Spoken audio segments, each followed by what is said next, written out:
नमस्कार, आई मीडिया में आपका स्वागत है। कांग्रेस के युवराज राहुल गांधी का ये बयान आजकल बहुत चर्चित हो रहा है, जिसमें उन्होंने कहा है कि वे एक झटके से गरीबी दूर कर देंगे।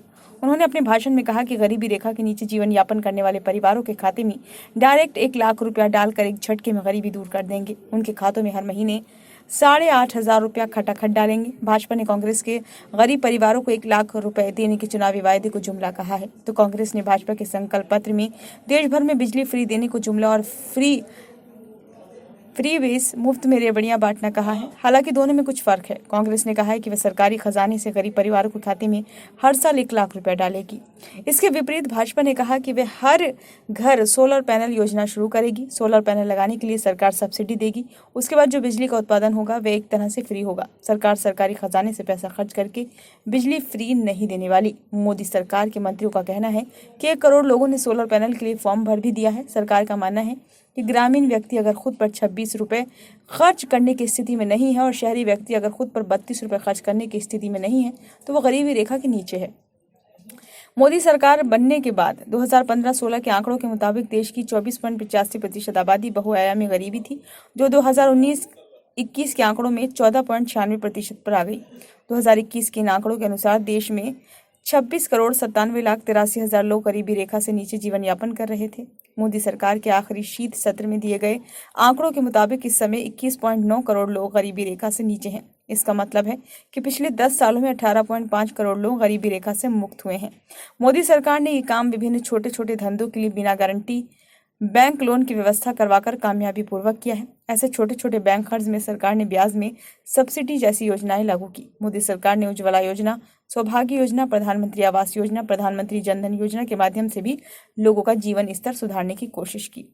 सैद्धांतिक सवाल यह है कि लोगों का जीवन स्तर सुधारने और नई योजना को जमीन तक पहुंचाने के लिए सब्सिडी दिया जाना ठीक है, या टैक्स से हासिल की गई रकम का इस्तेमाल मुल्क की तरक्की में कम खर्च करने की बजाय वोट बैंक बढ़ाने के लिए सीधे लोगों के खाते में डाल देना चाहिए। भले ही भारतीय जनता पार्टी ने अपने चुनाव घोषणा पत्र में फ्री बिजली का वैसा फायदा नहीं किया जैसा कांग्रेस कह रही है, लेकिन किसानों के खाते में 2,000 रुपये प्रतिमाह डालने वाली योजना तो मोदी सरकार पहले से चला रही है। 80 करोड़ लोगों को फ्री राशन देने का दावा और अगले 5 साल तक जारी रखने का वादा भी भाजपा कर रही है। इसी तरह गरीबी रेखा से नीचे जीवन यापन करने वाले परिवारों को हर साल 1 लाख रुपए उनके खातों में डालने का वादा कांग्रेस के घोषणा पत्र में भी किया गया है। अगर इस तरह फ्री बीज से गरीबी दूर की जा सकती है तो ये फॉर्मूला कांग्रेस ने मनमोहन सिंह की सरकार के समय क्यों इस्तेमाल नहीं किया? इसकी वजह यह है कि हकीकत में ये केवल एक जुमला है। ताज्जुब की बात है कि कांग्रेस का चुनाव घोषणा पत्र बनाने वाले पी चिदम्बरम देश के वित्त मंत्री रहे हैं। क्या उन्होंने चुनाव घोषणा पत्र में पब्लिक से वादा करने से पहले सरकारी बजट पर गौर नहीं किया?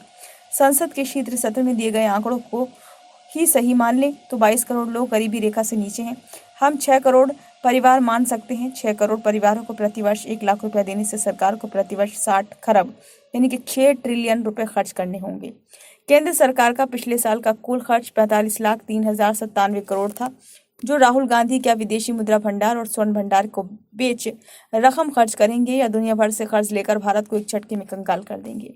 शायद कांग्रेस और उसके प्रधानमंत्री पद के उम्मीदवार राहुल गांधी को पता है कि वे सत्ता में आने से रहे, इसलिए रेवड़ियों के जुमले बांटने में अपना किया चाहता है। राहुल गांधी जिस डायरेक्ट ट्रांसफर की बात कर रहे हैं, शायद वे भूल गए हैं कि गरीब कल्याण की सरकारी योजनाओं की धनराशि सीधे गरीबों के खातों में ट्रांसफर करने का करिश्मा नरेंद्र मोदी सरकार ने ही किया है। राहुल गांधी के पिता राजीव गांधी ने तो 35 साल पहले कहा था कि केंद्र से 1 रुपया भेजते हैं तो नीचे 15 पैसे पहुंचता है। यानी कांग्रेस को 35 साल पहले सरकारी और राजनीतिक करप्शन की पक्की जानकारी थी, लेकिन उन्होंने करप्शन रोकने की कोई कोशिश नहीं की। अलबत्ता कांग्रेस की सरकार ने 2008 में जब नरेगा योजना की शुरू की तो उसमें भी कमिश्नर खोरी और फर्जी इनरोलमेंट शुरू हो गया था। जब तक नरेंद्र मोदी ने जनधन खाते नहीं खुलवाए और डायरेक्ट बेनिफिट शुरू नहीं किया, तब तक ऊपर से लेकर नीचे स्तर तक करप्शन हो रहा था। इसलिए अमित शाह ने राहुल गांधी की खुल्ली उड़ाते हुए कहा कि यही जुमला उनकी दादी इंदिरा गांधी ने और बाद में उनके पिता राजीव गांधी ने भी बोला था। कहने का मतलब है कि मुल्क की सबसे पुरानी सियासी पार्टी कांग्रेस के अलंबरदार घोषणा पत्र तैयार करते वक्त ये भूल गए कि पब्लिक से किए गए फ्री रेवड़ी बांटने के वादे वे आखिर कैसे पूरे करेंगे। आखिर इसके लिए वे कौन सी रणनीति अपनाएंगे? कांग्रेस की इसी अदूरदर्शिता की वजह से आज वे पब्लिक से भी दूर होते जा रहे हैं। खैर, ये तो वक्त ही बताएगा कि वोटर पीएम मोदी की गारंटी पर भरोसा जताते हैं अथवा कांग्रेस के युवराज राहुल गांधी की बातों पर भरोसा करके अपनी वोट का इस्तेमाल करते हैं। ये वीडियो आपको कैसा लगा? यदि अच्छा लगा हो तो कृपया लाइक कीजिए और कमेंट बॉक्स में अपने सुझाव दीजिए। यदि आपने अभी तक इस चैनल को सब्सक्राइब नहीं किया है तो कृपया इसको सब्सक्राइब जरूर कर लें।